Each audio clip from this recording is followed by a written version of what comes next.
찬미 예수님, 오늘은 2월 1일 연중 제3주간 금요일입니다. 오늘 독서와 복음 말씀 봉독하도록 하겠습니다. 성부와 성자와 성령의 이름으로 아멘. 제1 독서입니다. 히브리서의 말씀입니다. 형제 여러분, 예전에 여러분이 빚을 받은 뒤에 많은 고난의 싸움을 견디어낸 때를 기억해 보십시오. 어떤 때에는 공공연히 모욕과 환난을 당하기도 하고, 어떤 때에는 그러한 처지에 빠진 이들에게 동무가 되어주기도 하였습니다. 여러분은 또한 감옥에 갇힌 이들과 고통을 함께 나누었고, 재산을 빼앗기는 일도 기쁘게 받아들였습니다. 그보다 더 좋고 또 길이 남는 재산을 가지고 있다는 것을 알고 있었기 때문입니다. 그러니 여러분의 그 확신을 버리지 마십시오. 그것은 큰 상을 가져다 줍니다. 여러분이 하느님의 뜻을 이루어 약속된 것을 얻으려면 인내가 필요합니다. 조금만 더 있으면 올리가 오리라. 지체하지 않으리라. 나의 의인은 믿음으로 살리라. 그러나 뒤로 물러서는 자는 내 마음이 기꺼워하지 않는다. 우리는 뒤로 물러나 멸망할 사람이 아니라 믿어서 생명을 얻을 사람입니다. 주님의 말씀입니다. 하느님 감사합니다. 복음 말씀입니다. 마르코가 전한 거룩한 복음입니다. 그때 예수님께서 군중에게 말씀하셨다. 하느님의 나라는 이와 같다. 어떤 사람이 땅에 씨를 뿌려 놓으면 밤에 자고 낮에 일어나고 하는 사이에 씨는 싹이 터서 자라는데 그 사람은 어떻게 그리 되는지 모른다. 땅이 저절로 열매를 맺게 하는데 처음에는 줄기가, 다음에는 이삭이 나오고 그 다음에는 이삭의 나달이 연근다. 곡식이 익으면 그 사람은 곧 낫을 댄다. 수확할 때가 되었기 때문이다. 예수님께서 다시 말씀하셨다. 하느님의 나라를 무엇에 비길까? 무슨 비유로 그것을 나타낼까? 하느님의 나라는 겨자씨와 같다. 땅에 뿌릴 때에는 세상의 어떤 씨앗보다도 작다.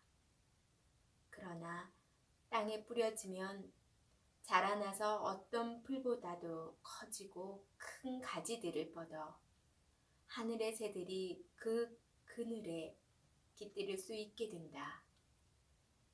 예수님께서는 그들이 알아들을 수 있을 정도로 이처럼 많은 비유로 말씀을 하셨다. 비유를 들지 않고는 그들에게 말씀하지 않으셨다.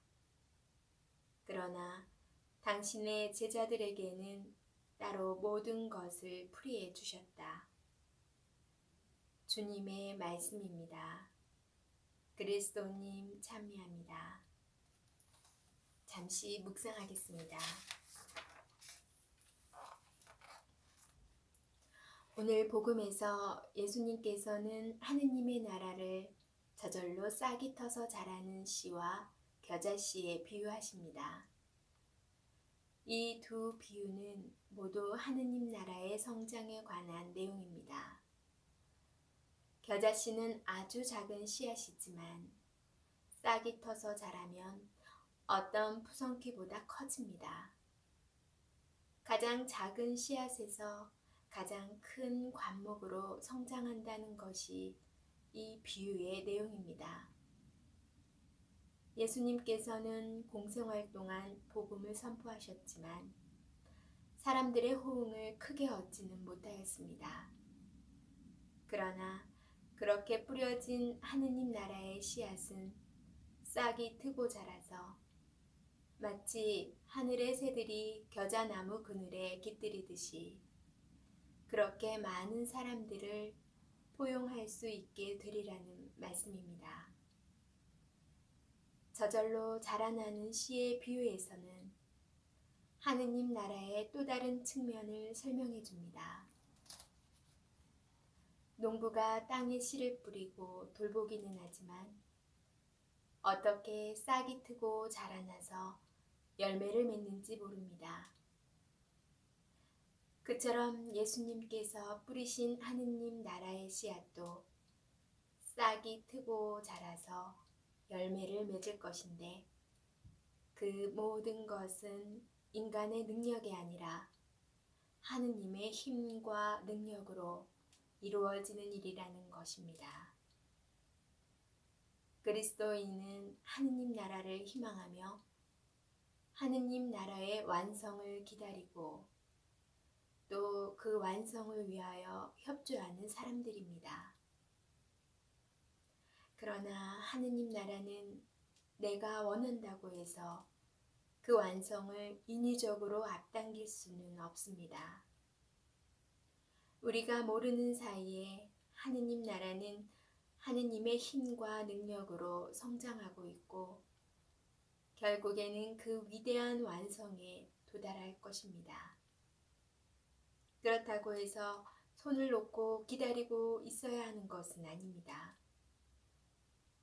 농부가 자신이 키우는 작물에 애정을 쏟고 돌보듯이 하느님 나라를 굳게 믿고 희망하며 그 완성을 위하여 신자로서 본분을 다해야 할 것입니다.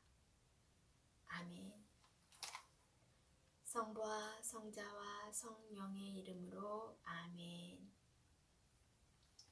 벌써 제가 독서와 복음을 봉독하기 시작한 지도 한 달이 되었습니다. 1월 1일에 시작했으니까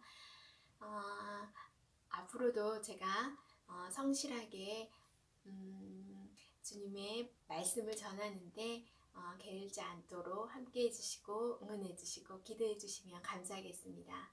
그래서 구독자도 늘고 조회수도 늘어나서 언제가 될지는 모르겠지만 10년째 저희 가건무림 본당의 건축 헌금으로 조금이나마 도움이 되기를 희망해 봅니다.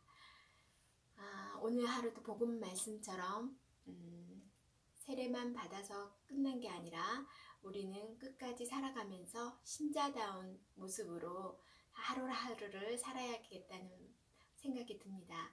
여러분도 주님 안에서 즐겁고 기쁘고 행복하고 사랑을 전하는 하루가 되시기 바랍니다. 저는 또 내일 뵙겠습니다.